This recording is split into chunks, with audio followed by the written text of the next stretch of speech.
Assalamualaikum warahmatullahi wabarakatuh. Perkenalkan, nama saya Novarianti Dukalang dengan NIM 2214220069. Saya dari kelas C. Di sini saya akan memaparkan materi tentang pengertian Trigatra dan Pancagatra. Pengertian Trigatra dan Pancagatra. Trigatra adalah aspek suatu negara yang memang sudah melekat pada negara itu dan tidak pernah sama spesifikasinya untuk setiap negara. Trigatra mengandung unsur-unsur alamiah yang bersifat relatif tetap atau statis. Sedangkan Pancagatra adalah aspek kehidupan nasional yang menyangkut kehidupan dan pergaulan hidup manusia dalam bermasyarakat dan bernegara dengan ikatan-ikatan, aturan-aturan, dan norma-norma tertentu.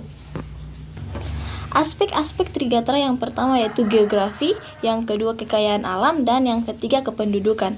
Geografi dilihat dari di mana Indonesia mempunyai dua musim, yaitu musim hujan dan musim kemarau. Sedangkan untuk kekayaan alam, kita selalu diingatkan dengan kekayaan Indonesia yang melimpah, baik kekayaan sumber daya alamnya maupun kekayaan budayanya.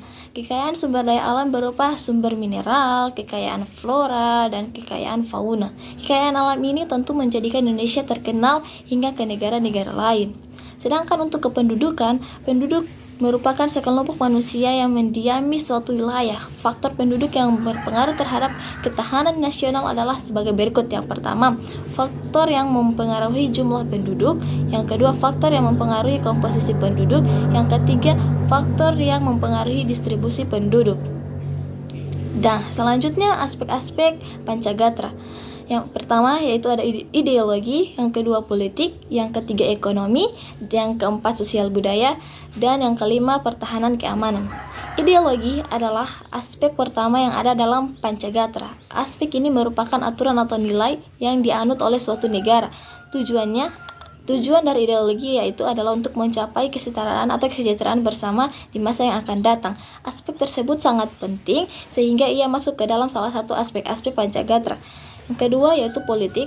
Sistem pemerintahan pastinya tidak lepas dari yang namanya politik, di mana suatu kekuasaan untuk mengambil keputusan tertentu dalam suatu pemerintahan. Keputusan tersebut diambil sebagai upaya dalam mengatur, menstabilkan, dan menyejahterakan masyarakat yang ada di suatu negara. Yang ketiga yaitu ekonomi. Sistem ekonomi adalah suatu sistem yang mengatur serta menjalin hubungan ekonomi antara manusia dengan seperangkat keseimbangan dalam suatu tatanan kehidupan. Selanjutnya dikatakan pula bahwa suatu sistem ekonomi tidaklah harus berdiri sendiri, tetapi berkaitan dengan filsafat, pandangan, dan pola hidup masyarakat remaja berpijak. Aspek ekonomi merupakan kekuatan materi untuk mencukupi kebutuhan yang ada. Semakin baik kekuatan ekonomi negara, maka semakin baik pula kehidupan masyarakatnya. Yang keempat yaitu sosial budaya. Sosial budaya terdiri dari dua kata yaitu sosial dan budaya. Sosial berarti segala sesuatu yang berhubungan dengan masyarakat sekitar, sedangkan budaya berasal dari kata buddha yang artinya pikiran dan akal budi. Budaya juga diartikan sebagai segala hal yang dibuat manusia berdasarkan pikiran dan akal budinya yang mengandung cinta dan rasa. Dan yang terakhir yaitu pertahanan keamanan. Pertahanan dan keamanan juga termasuk ke dalam aspek Pancagatra, di mana suatu negara yang memiliki pertahanan yang baik akan membuat masyarakatnya bisa hidup makmur. Bukan hanya pihak keamanan saja, namun masyarakat juga harus ikut berpartisipasi untuk menjaga keamanan suatu negara agar tetap stabil. Pancagatra memang memiliki peran penting dalam sistem kemanusiaan dan kenegaraan. Di sini ia mengandung arti yang sangat besar untuk diperjuangkan oleh setiap negara yang ada di dunia. Oleh karena itu, Indonesia juga harus mulai memperhatikan Pancagatra agar warga negaranya bisa hidup makmur dan sejahtera.